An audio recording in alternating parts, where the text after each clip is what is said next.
outstanding, a world-class vision, a world-class this.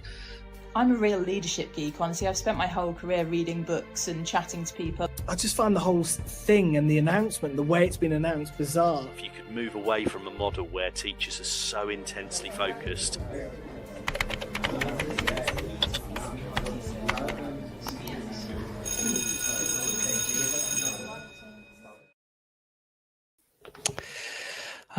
Hello and welcome to today's live stream. Special tribute to Philip Longwell, who was an English language teacher who sadly passed away a number of weeks ago. And today I have our guest, Graham Stanley, who has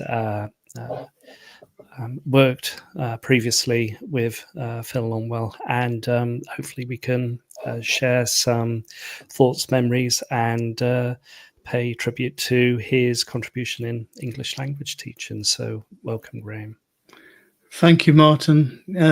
Yes, no, and I'm hoping that some other people will come in and join. If there's anybody listening, then please get in touch and we'll tell you how you can join and pay tribute to Phil. I think I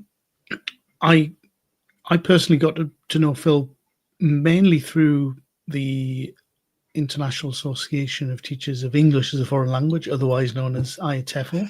Yes. And I don't know if that's how you first got to know him, or was it somewhere else, Martin? I got to know him through my blogging in my early years of teaching, and he was quite a keen blogger with his own website, teacherphilly.wordpress.com, and he was quite keen to share his thoughts and reflections about a variety of different subjects, not least technology and mental health.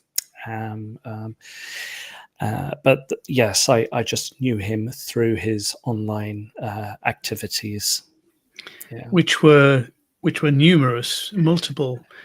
I think that's one of the things that always struck me about Phil, is that he was extremely engaged and interested in sharing his knowledge and interests.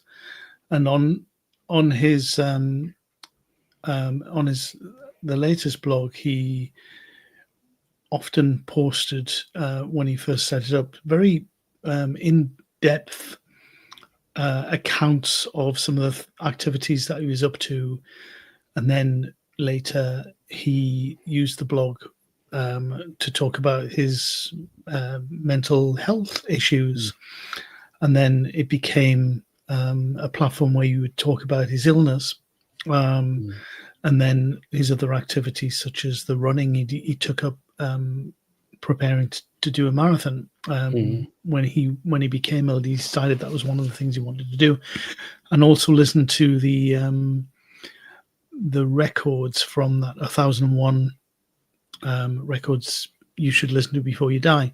And I think one of the things that strikes me through all of this with Phil is just how generous and amazing in detail his posts were. He really went into depth and was very keen to share with other people whatever he was doing. He put a lot of time into blogging, for example, a lot of time into all of the things he did to enable other people to benefit from it. And I think this is also one of the reasons why he's left such an indelible impression upon so many people with that have come across him and the work that he did. Yes. I noticed, looking at his blog, which is, testament to everything he's contributed towards English language teaching, technology, and alike, and he was quite candid with his diagnosis and prognosis when it came down to his personal health, which some people would not be too willing to share, but he was quite candid with that. And when I looked at his blog, his earlier posts seemed to be summaries or reflections on teaching, summaries about the EL chat. I think when Twitter was becoming more popular, formerly Twitter, X now, and it was very nice for him to showcase his thoughts and ideas about teaching and mental health, and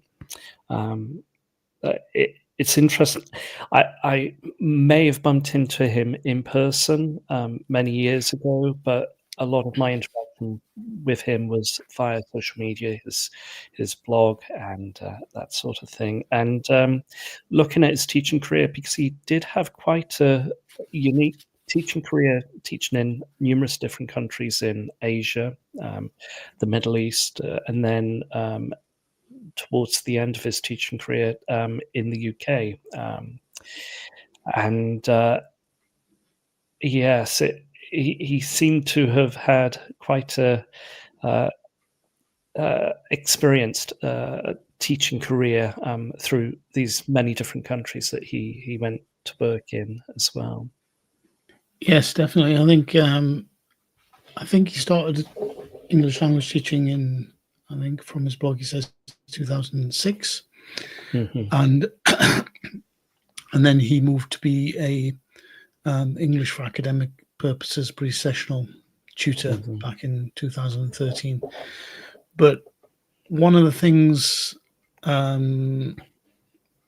think many people will know him for is his work in learning technologies, because he became very active in the IETFL Learning Technologies Special Interest Group, which is I think I was trying to remember exactly when I first met Phil.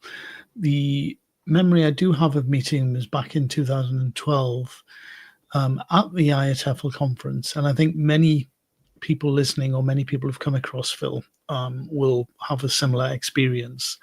He's a very friendly guy, very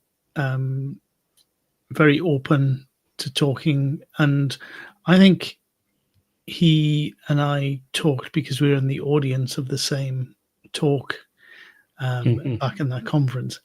If I remember well, my memory isn't as good as it used to be, but I always know he was particularly interested in the use of technology in the classroom, and he developed quite an expertise in video, actually, and perhaps that's one of the things he connected with you about, Martin. I don't know if you ever got to talk to him about it or chat with him or see some of his posts.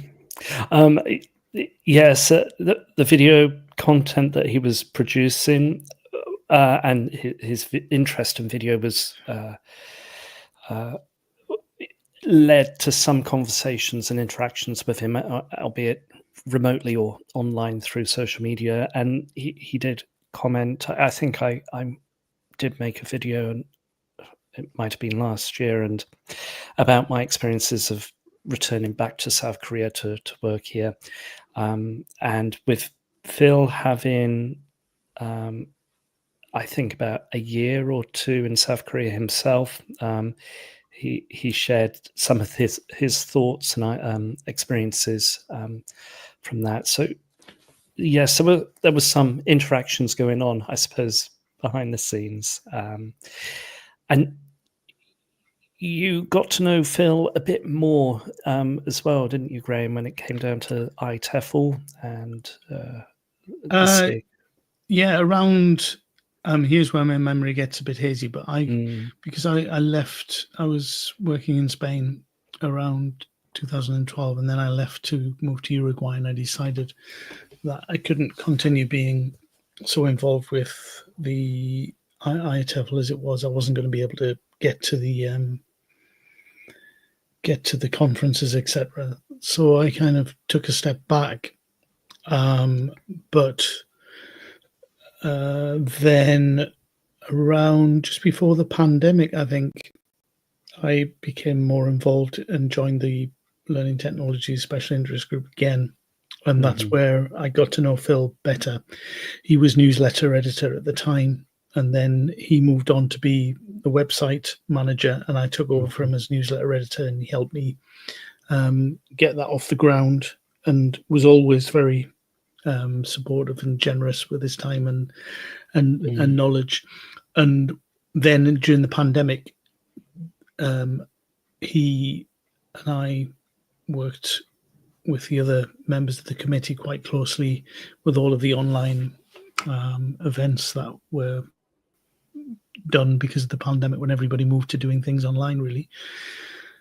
And then, well, actually, the last time I saw him was at an IATEFL conference. It was not the last one, which I think was in Harrogate, but the one before in Brighton.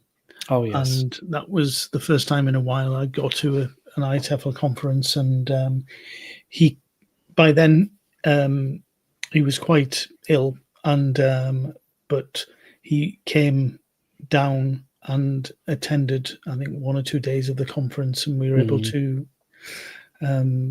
speak. We had a bit of a talk outside on the seafront, which was nice to see him again.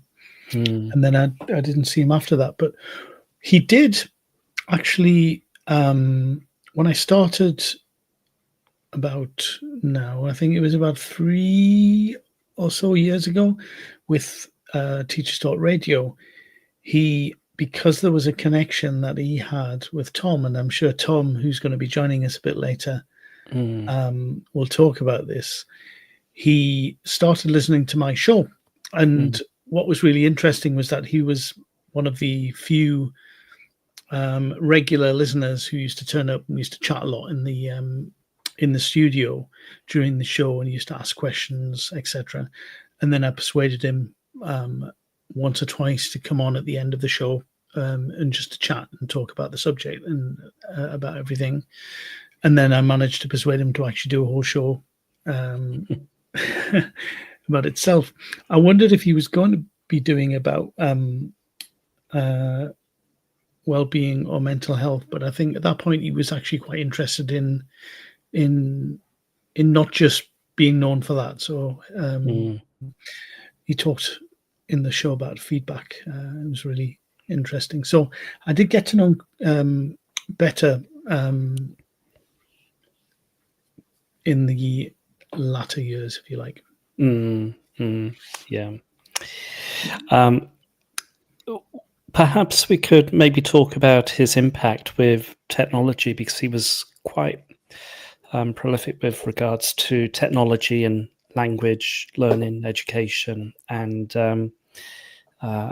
he obviously made a huge impact in terms of the Learning Technologies Special Interest Group for IATEFL. He carried out a bit of promotional work for different videos, teacher training videos and ELT training towards 2017 for a number of years. But what for you? What sort of impact do you think he made in terms of technology and education?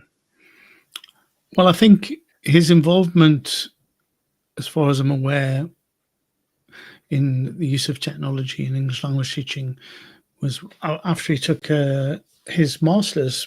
So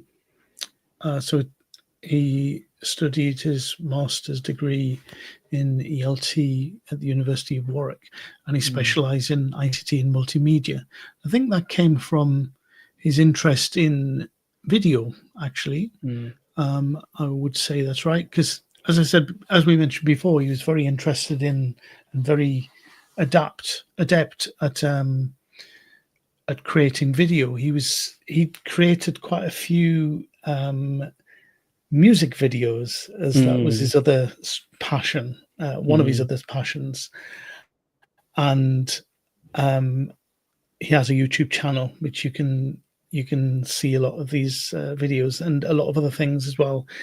And even if I'm right, sort of little short films, documentaries and stuff as well are there. So I think, and one of the things I I tried to persuade him to do when we were in the committee was actually, I wondered if he would be able to put together a kind of workshop for others about creating video, because it's not something that is easy to do, as you well know, I'm sure, Martin.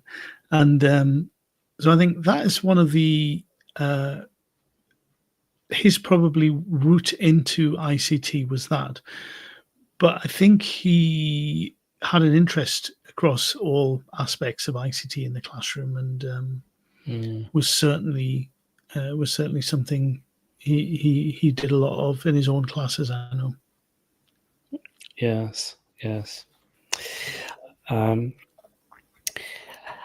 It's always very touching to hear the sort of impact he's had across the board, and the time he spent with a range of different individuals. The fact that he made the time and effort to go to ITEFL conference in Brighton, and I recall reading some Facebook posts, and I think he added some posts on his personal website when he met up to just have I think it was a ice cream, a chat, and a walk, or something like that, a walk and a talk. The amount of people that he met and was very generous with his time was very touching for me.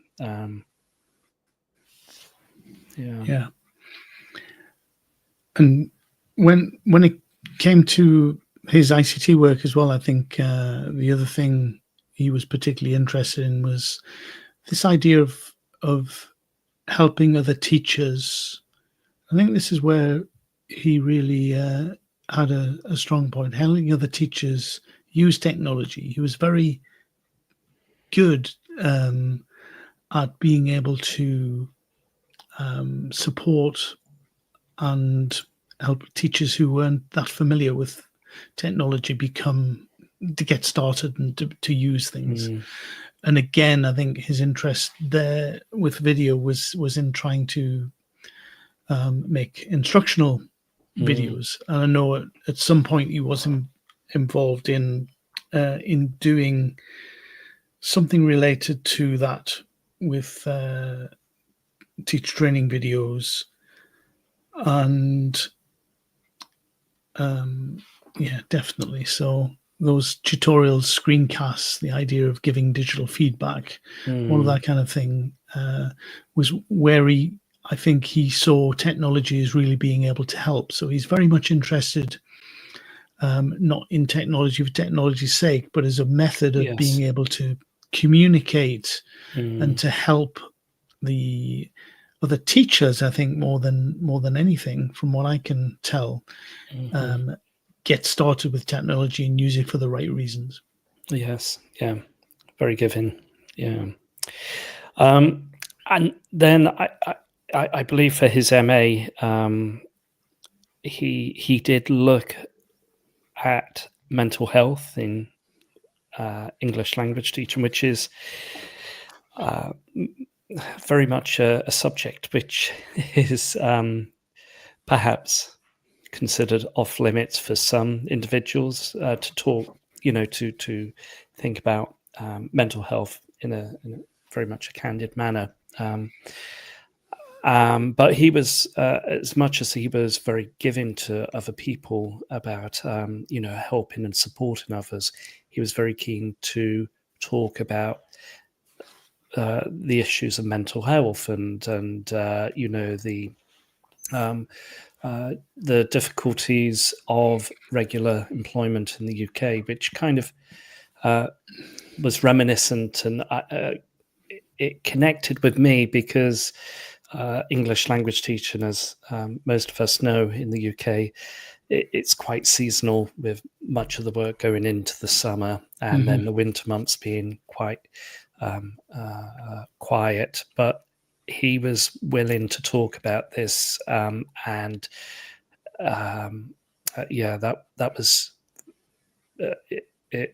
was quite nice to hear, despite everybody trying to appease the whole situation about employment and mental health.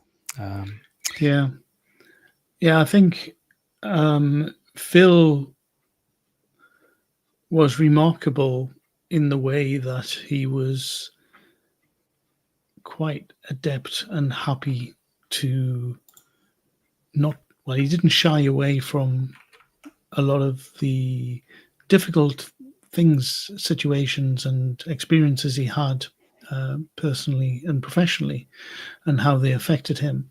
So he had anxiety and had panic attacks. But rather than, I think the temptation would be, I think, for a lot of people who experienced that kind of thing, would be to not make a big thing of it, or not to kind of promote it. Not promote it, that's the wrong word, but not to sort of announce it quite publicly, probably for lots of reasons. But Phil actually, one of the things he did was he was very open and honest about this, and I think the reason for that was that he wanted to make sure that something beneficial was coming out of what he was going through, and if he could write, or in other words present about this as he did quite a lot, then he would be able to help other people who also were experiencing those kinds of mental health issues. And around the time he did so, I remember I don't know if he was definitely one of the first people that I knew who were talking about this subject, and in a way that was from an experiential point of view, and also from a where to go for help and support, and how to reach out for people, but also raising awareness of people like myself who, touch wood, have never really experienced anything close to what he went through before, but have been close to people who have experienced mental health issues. So being able to know how to respond to those through the work that people like Phil did is so important, I think, to be able to have someone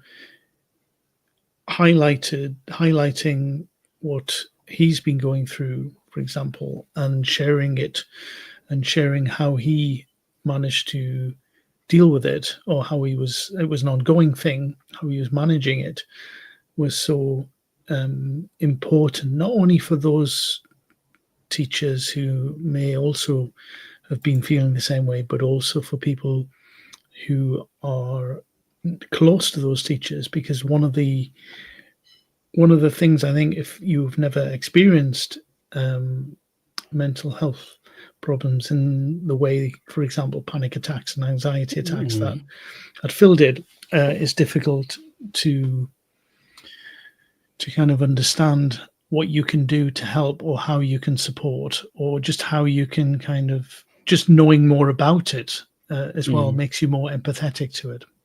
Yes, that's very true. Right, we'll bring in Tom. Hello, Tom. Hi, guys.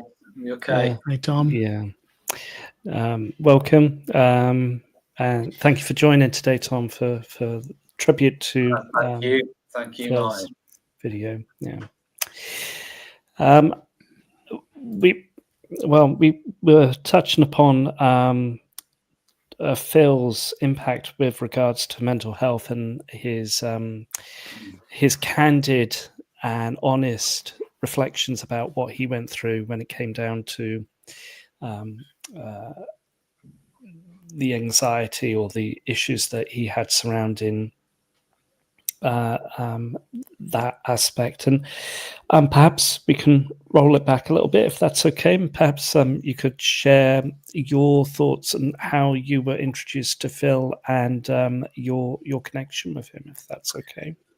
Yeah, so back in 2006, I just finished uni, so we're going back nearly 20 years now, and I embarked on a sort of post-university project in Tanzania, which would be a 5-month project out in Mwanza, near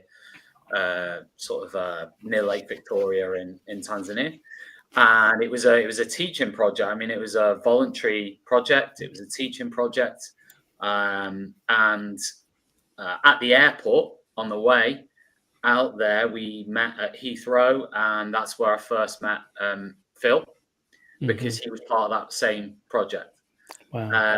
So we sort of started talking there, and we developed a friendship from there. Obviously, when you go and do a project like that, you're living in close quarters in really slummy accommodation. I mean, we're talking a concrete hut, right?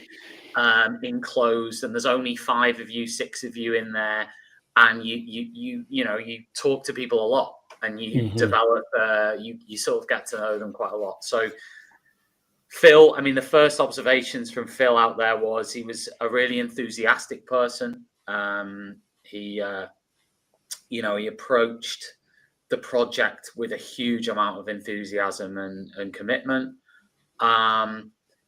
He was really good at teaching, actually, in terms of just his approach to. I mean, it wasn't a conventional classroom setting. Obviously, it was kids on benches, and you had a chalkboard, and sometimes you didn't even have a chalkboard, so it was unconventional. But the kids really liked Phil out there. He was funny, he was entertaining, and he used to put in a lot of, sort of, maybe the word creativity is wrong, but he really used to think about what he was teaching the kids. Now, I know it was a voluntary project, it wasn't a professional setting, it was that, but you could sort of see that he had a real sort of ability and knack for teaching, even at that point. So, and it was at that time that he started to actually, I think, write things. I think he had his blog even then. He was writing about his experience. I mean, I wasn't really reading it then, because blogs weren't really. It was 2006, guys. It's like, I'm writing a blog. I was like, I don't care, Phil, what you're writing. I don't even know what a blog is. Right? Just crack on. I used to write emails home, but he was writing a blog. I mean, he was miles ahead of me, right? But anyways, I mean, one of the things that you could see there as well was his interest in technology, and making videos. And actually, when we were out there, he created some videos which are available on his YouTube channel, which are brilliant, brilliant sort of capturing what we were doing out there. He had a real talent for editing, real talent for creativity when it came to video creation, technology. And I think he understood how to put stuff together of that nature in a way that worked. Anyways, as a person, kind, friendly. I think you guys, I've just joined late, but I think the bit I joined on was you guys talking about the mental health challenges that Phil sort of experienced, which he was very open about. And I remember in Tanzania, there was a few times where we were in a taxi together. For example, we had to park up the taxi in the middle of nowhere, and he'd have to get out and sort of throw up because he was just so anxious about whatever it was we were doing. And at that time, I was 21, 22, so maybe less sort of, in 2006, it was a different world to now. When it came to mental health, when it came to stuff like that, it was a different world. So even though I was obviously concerned, I didn't really connect the dots in terms of, anxiety problems or mental health problems and so on. And, I think Phil left Tanzania a bit early. I can't remember. But I think he left maybe a touch early, but he was great. And, and obviously then we kept in touch. I think we came back 2007, and late in 2007, it might have been 2008 actually. We went to see John Mayer, the singer and guitarist in London, in the Albert Hall together. We went to see him, which was great. And then we sort of kept in touch over the years. And I think one of the things, maybe 2021, obviously Teachers Talk Radio started. Graham will remember Phil in sort of very supportive person. You know, like he'd appear in sort of TTR shows and just have a chat with the person, partly because he was interested in the topics, but partly he was, like someone who's genuinely interested and not someone who's just there because they're there.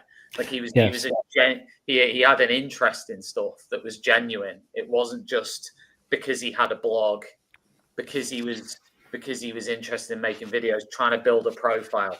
He wasn't like that. He was genuinely, which is why a lot of his content was quite niche, right? Yeah, it wasn't like 10 things to know about ELT. It wasn't that stuff. It was like he was making stuff that he was like, oh, I'm quite interested in that. I'm going to pour a week into creating content for that. Now part of that will probably tie in with his brain. I mean, I know this from my brain, right, and the way it works. But he's getting that sort of obsessive thing with a particular project and then rolling it out. But I think that enthusiasm comes across, and then obviously his blog, very, very successful. Thing that I'm not in the ELT world. I'm in the secondary UK world mainly. I mean, I teach internationally now, but one of the things that I did obviously notice 2018-19 was his stuff on mental health, which I thought was I'm not in the ELT world, so I'll ask you guys. You may have already touched on it, but I saw his presentation. I don't know if it was at IATEFL. It was an in-person presentation that was recorded about mental health and ELT, and I think he'd done some research on it and stuff. I thought that was quite different from what everybody else was doing in ELT at the time. I thought it was quite brave. He wouldn't have seen it as brave, by the way, because of the way he looked. He didn't sort of have those second-guessing things that most people have, right? Yes.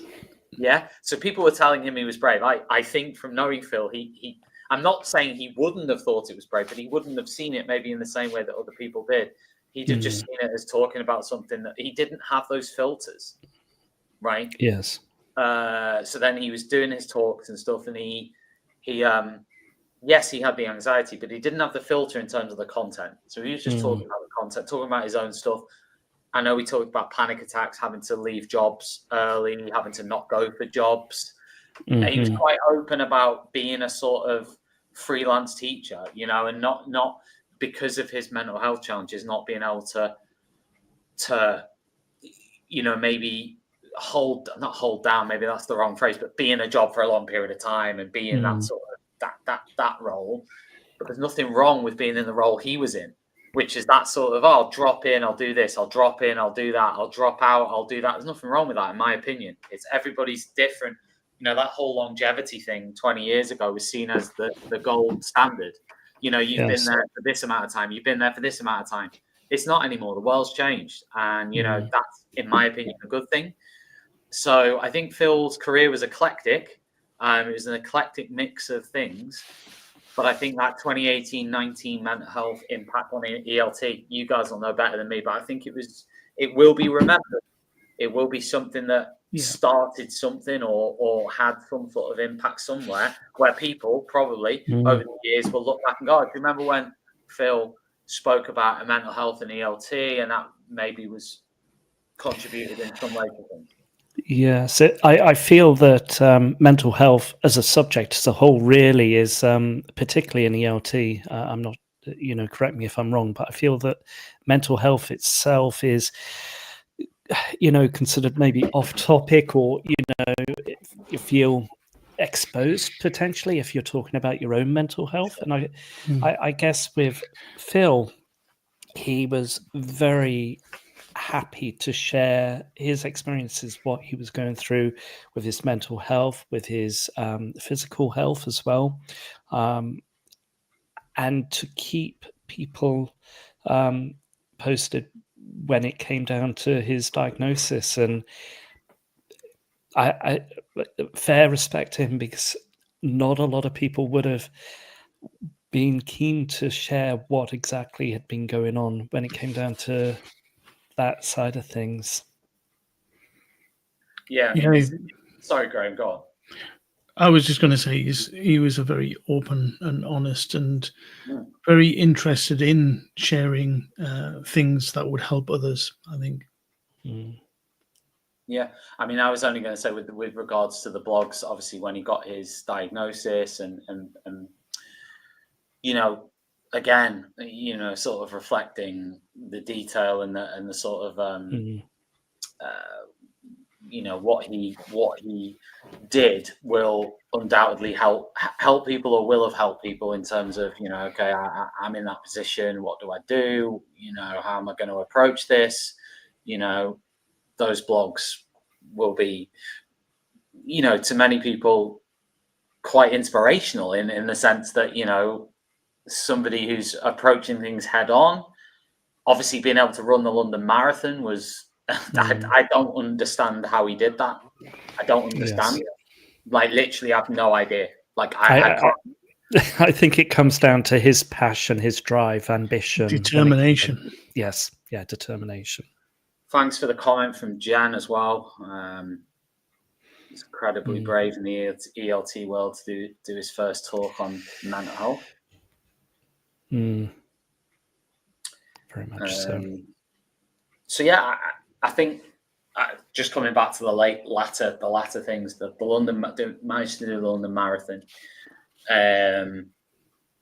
and what I sort of also saw there is why I think this is appropriate for Teachers Talk Radio is, even after he had the diagnosis, he went off to Barcelona and attended an ELT teaching event, which shows that he still had a real passion for the community of ELT, the community of teaching, the community of education. You know, he wanted to be around that. The other thing I liked about him was he wasn't someone who would necessarily sort of put himself ahead of other people in things. Like he wouldn't be like, I should be doing that talk, or I should be doing this and that and whatever. I mean, he put himself forward, but he wasn't somebody who was like egotistical about his way of doing things. Which is why probably his contribution in some ways is quite understated, because he didn't sort of dipped in and out, right? Because of his mental health. You know, he had periods where he'd be hyper productive, period where he did nothing, and then he'd have another period where he was hyper productive, which again is quite good and positive. And again, it's role modeling that everybody's different. Everybody's different, you know, and I think that's really, really good. Technology wise, I think we've mentioned the impact on technology I still watch some of his videos on YouTube, just Kaichora, for example. I was watching that one again, you know, different things he did on with different platforms. I think was really helpful to people. So yeah, there's my 2 pennies. I've probably got more to say, but they're my immediate sort of thoughts on Phil. And yeah, I think the enduring memory will be how he dealt with what he dealt with over his life and what he managed to, you know, impact at the same time. Yes. I think one of the things that I really like about Phil is his ability to kind of move into a new community and be embraced by the community. So he's very much embraced by the ELT community when he moved in there, by the learning technology people. The response was always very, very positive. And when he started running, you could see that that was the same thing as well. They were kind of like embracing him as a runner and supporting him, and he likewise was you know, very supportive of the groups that he joined, of the park run, I think it was, that he did, and preparing for the marathon, and connecting with other people who are doing the same thing. It came to him very easily. Yes, yeah, he was very sorry, Martin, go on. he was very open to meet new people, and he was very keen to generate community with whatever interest he was pursuing. and a And lack of cynicism. He didn't Yes. have any. He was always, whatever he approached in a very pragmatic, very generous, positive way, always thinking of the best of people, I think. Yes. That's it. That you've captured it. You've nailed it. And I think what you said about the group thing was actually really sort of poignant. I mean, at his funeral, there were maybe 20 people from the runners community that he joined, wearing the t-shirts and stuff. So that shows you there was something about him that, sort of people. I think it was his enthusiasm. I think it was his genuine interest in stuff. If you have a passion for something, that can spread. If you have a commitment to something, that can spread. If you have, all those things, then I think, that can really have an impact on people sort of far and wide. But I wondered, guys, do you think, like, in terms of enduring legacy, what do you think that will be, and how do you think, people within the ELT world will sort of think about Phil, or will there be particular times when he'll come to mind more, or do you think, how do you think that works moving forward? I think it'll be multi-layered, Tom. I think it's multi-layered. I think he had these, almost, as we were talking about before, circles of friends and circles of people that he connected to in different groups, and they intersected, definitely. So my connection with Phil was definitely through the Learning Technologies Special Interest Group at IATEFL. But then outside of that, we talked about music. We chatted about when he was posting on Instagram and Facebook, the music he was listening to as he was working his way through the kind of best records. There was a lot of discussion going on there, and I look forward to reading his sort of take on things that he'd never listened to before and commented and stuff like that. And I think he was very active doing that for others as well, I'm sure. And so, as far as legacy and ELT is concerned, I think, as Jen said just before, he really made a very strong impression with his work around mental health, and his bravery and honesty in talking about that, I think, has definitely left the mark and will continue to do so. And it came at a time when there was a greater awareness and understanding and acceptance of the fact that teaching of English, just as teaching of anything, isn't just about teaching. It's not just about teaching the subject. You've got to take into account all sorts of other things. And a lot of what we need to be aware of as for professional development is the other stuff around teaching that can affect it. So mental health, well-being, conditions, all sorts of conditions around the nature of the job, the nature of learning, all these things. And I think in his way, he's definitely made an impact in making that area of mental health and what surrounding teaching.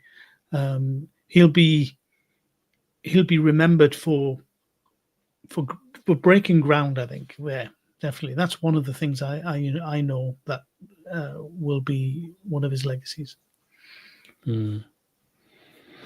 I think the other aspect would be the impact on technology, video content creation, and it didn't matter what sort of videos he was posting, as Graham mentioned. He and yourself, Tom, he would post a variety of different content, quite eclectic, and I recall him learning to play keyboard, I think, a couple of years back or a year ago, and posting a composition which he created. He was incredibly creative, and that creativity spread into different aspects of teacher training and content creation. So I think that would be something that would chime with others. Here's another question for me. Is so within the ELT world, so I'm asking you guys because I'm not in it. You know, what when it comes to sort of those two strands of like mental health and technology, I know, Graham, you're heavily involved, aren't you, with the tech side in like the ELT world, but are they, like, obviously the technology strand is well established, but in terms of the work-life well-being strand in ELT, is that because in the UK, right, you've got a big strand of teacher well-being, teacher mental health, teacher workload, teacher, you know, that strand. Is that there in ELT? Because I haven't seen, I've seen bits, but not, you know, I haven't seen it as prominent as I would in the UK on social media and stuff. I think it does exist. It probably, as you say, is not as prominent as it is in the UK. But if you look, I think a good gauge is when you look at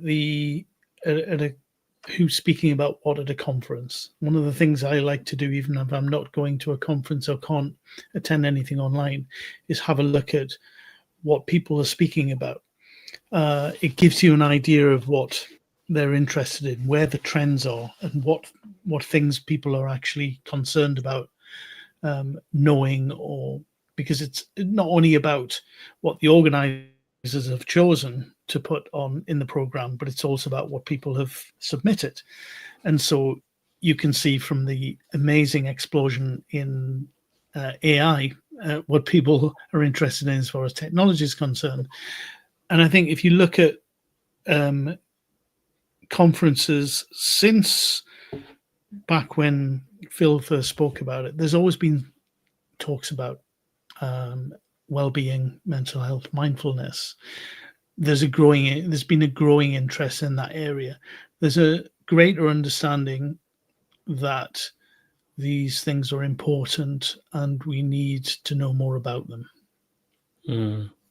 I think it became more prominent, mental health, during the pandemic, of course, when everybody had to shift to teach online, and then that kind of connected with the technology side of things. And then at that period of time in 2021, this was, I believe, at the time when Phil had his initial diagnosis, or it might have been a year after the pandemic, but it was at that time when momentum was starting to grow about mental health and the precarious nature of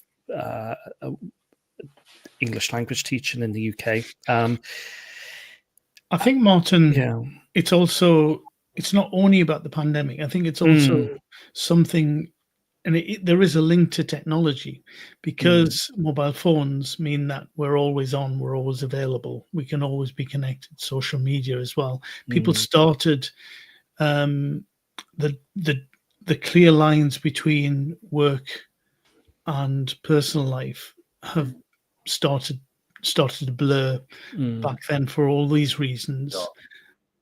And I think that has also a lot of people do struggle between understanding, when to switch off, when you can just continue. There's a certain amount of work that will always be there, and you have to actually decide not to engage with it, to kind of turn off. And it's very difficult if people are in touch with you and they're messaging you. And in an area such as English language teaching, when quite often you're working not during school time, but you can be doing morning classes for business students and evening classes for adults after they've stopped work, weekend work, online work, because of time zones. You're working at odd hours during the day, all in the morning, at night. I think there is a kind of growing understanding and necessity for people to kind of try and, okay, if you are doing that, and because of necessity of having to work those unsociable, flexible hours, that's fair enough. But you need to find a way of switching off, of not doing that. And I think things like the subjects like Phil's talks, etc., and his own struggles with that, and with employment and everything related, do help people enormously. I think being aware of that and starting to either act before it becomes a problem for them, or knowing how other people cope with it. Yes. I also think that, I mean, Phil, like I said, going back to 20 years ago, Phil obviously wanted to be a teacher. He wanted to be involved in the teaching world, and he had a knack for teaching, a bit of an interest in it, a bit of a talent for it, whatever you want to call it. But the problem, I guess, is that teaching in itself is, if you suffer from anxiety, it's probably one of the harder jobs to do. Yeah. Right, because you're constantly on stage, you're constantly in front of a group of, can be children, ELT world, it could be adults, in men or young people, let's say, who a proportion of whom may not want to be there, and certainly don't have any sort of pre-existing respect for you because you happen to be an adult in the room with them. So it's a really challenging role, and Phil chose that path because he was good at it, or because he was interested in it. So I think what he's doing is he's raising awareness of how challenging teaching is if you have challenges with anxiety or challenges with mental health. I've been there myself, at various times. I've struggled with my mental health, and you really have to battle through. It's not easy. It's not an easy job anyway. But if you sort of suffering in your head, then it's really tough, because you've got to put a face on it. It's exhausting. It's exhausting. So I think the work that he did in that area is super important to raise awareness of, what the job is, but also, how challenging it is if you have, a mental health challenge and you're trying to teach. Because I think leaders in places, schools, professional institutions, etc., there's always space for more understanding and more awareness of what you can do or not do in situations with someone like Phil, right? To make things easier. Are there reasonable adjustments you can make? Are there conversations you can have? Are there, things you can do to reduce the anxiety? I mean, teaching in itself is always going to have an element of anxiety attached to it. Yeah, it always is. Yeah. So sorry, just a bit. Sorry. It be a case of going, you know what? I need to encourage someone to change path and go out of teaching. Sometimes it can actually be, maybe try this instead. There's lots of jobs and work into. I mean, Phil got very much into his video technology, so there's lots of jobs around education that don't involve being in the classroom, right? So so it may even be as subtle as a leader saying, look, we've got this role here. There'll be less contact time. Depends on what is making the person anxious, but of course it's all contextual.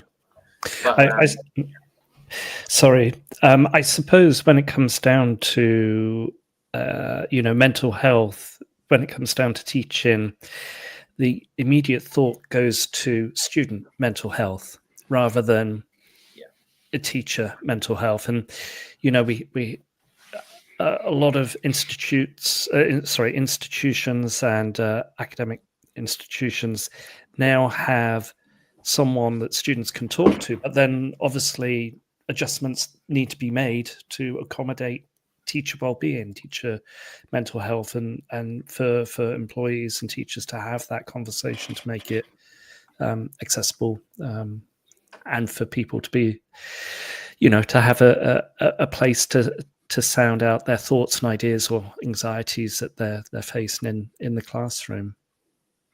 100%. Yeah, and it also, I think one of the things that we haven't said, which is worth, because I know we're coming towards the end, one of the things that we haven't said, which is worth saying, is he's also quite, people like Phil. I'm not saying Phil on his own. People like Phil who create content, right, inspire other people to have a voice and start creating stuff, right? Like you and Graham do. There's lots of people out there who do it. I'm not saying he's the only one, but I think someone like him who has a real unique passion and identity, it does sort of, who isn't trying to, like we said earlier, necessarily just trying to build a profile or whatever. I think, people like that can really make a difference to people who think, I want to share something. Oh, he can do it.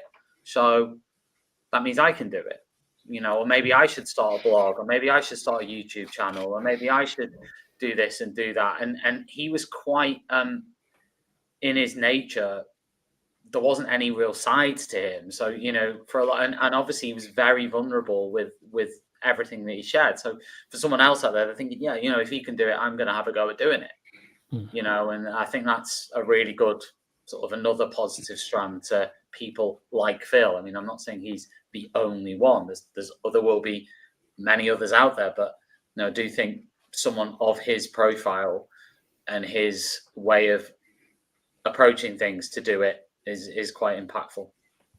Yes.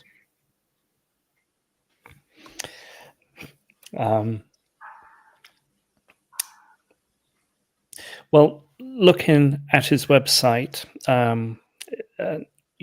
what he shared over the past number of years that he's had it, and particularly at the presentations that he's had more recently from 2019, it's quite evident that he was talking about mental health well before the pandemic. I can see here that he was looking at the mental health language teachers in 2018.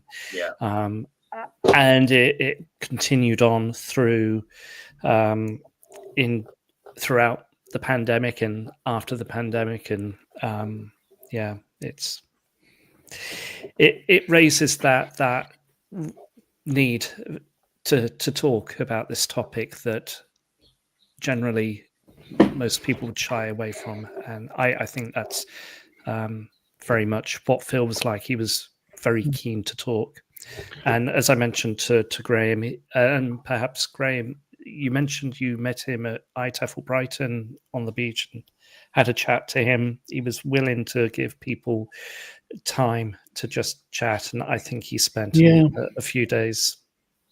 What's interesting about that wasn't last April, it was the year before. And already by then he'd made this announcement, I think, on social media and his blog, that he was no longer an English teacher. I don't know when he did that. I can't remember when he did that, but he made a big thing of saying, I've accepted, I'm not going to be an English teacher anymore. I'm not going to be a teacher anymore. But despite that, he was always very keen whenever the conference was on, for example, because he had a lot of friends that he'd made throughout the years there, to come along and meet with them, and also at least go to the conference one day. Certainly he did that in Brighton. I think he did that in Harrogate last year as well. And I think it's one of the things I think he always draw my attention. If you look at his blog and the word clouds that is on the blog, obviously the way these things work is that the more posts that have been tagged with a subject, the bigger the size of the typeface. And so it's interesting to have a look at just, first of all, just how many subjects he was interested in and knowledgeable about. There's a whole range of things there. Mental health being the biggest. Excuse me. Mental health being the biggest of all of the words or the terms on that word cloud. but a lot of others, and IATEFL, the conference and association, is very prominent there as well. And then, of course, when it comes to the later, when he basically moved away from writing about teaching and about cancer, and then running, and those are then important. The marathon being one of them. Yeah. Well, there is a comment by Jen here, who's shared some thoughts from Fiona. Says, I loved Phil dearly and was so lucky to spend time with him in June. Stories of his life, his childhood, his youth, music, even laughs. I haven't accepted that he's gone yet. He seemed able to make everyone he knew feel like his best friend. I wish we all have that magic. Yeah, so yeah, despite me never really having met Phil in person, I did feel a connection, mainly through his online activities and his connection with blogging, and it was very nice to have known Phil in a remote setting, in a social media setting. And if I had the opportunity to have met Phil, I'm sure my thoughts and ideas about how accepting, keen, willing, supportive he was would have rang true as well. It's very clear he touched a lot of people's lives. He's made an impact. The fact that we're here today, that we've received messages from people, and just the response to when he was diagnosed, and his posts, and the number of people that actually interacted with him subsequently, but also before, just showed just how well loved and respected he was. And his impact will continue to influence people, I think. Yes. Right. Bear with me. I'm just adding in, if you want to read more about Phil and his history, his blog, his website, then you can find out more on here on teacherphilly.wordpress.com. And have a look at all his previous posts and his history of not just language teaching, but his history of health, running, music, and that side of things. Right. Well, thank you ever so much, Graham and Tom, for joining today's Sunday Social, the first one after a sort of a summer break. So and for also sharing your experiences of Phil. It's been great to listen to what you had to share as well. Thanks for hosting this, Martin. I've enjoyed being able to talk about this. Yeah, right. Great. Thank you, Martin. You're welcome, and thanks to everybody who's tuned in today. We've had quite a few people watching, so I appreciate everybody who tuned in. Just to say as well, from everyone at Teachers Talk Radio, thoughts for Phil's, family, friends, everybody at this time, and he'll continue to be remembered in the teaching community and by everyone at Teachers Talk Radio. Yeah. And a final comment from Lynn Dowdy. I met Phil via Park Run when he joined our running club. I feel very privileged to have got to know him even for a short time. Thank you for sharing today. Well, thank you so much for joining and sharing that. He obviously impacted many individuals. So, yeah. Well, thank you ever so much for everybody who's tuned in. Thank you for everybody joining the show, and I'll be continuing the Sunday Social in a fortnight's time. And from everyone from Teachers Talk Radio, thank you very much. Outstanding and world-class vision and world-class this. I'm a real leadership geek, honestly. I've spent my whole career reading books and chatting to people. I just find the whole thing and the announcement, the way it's been announced, bizarre. If you could move away from a model where teachers are so intensely focused.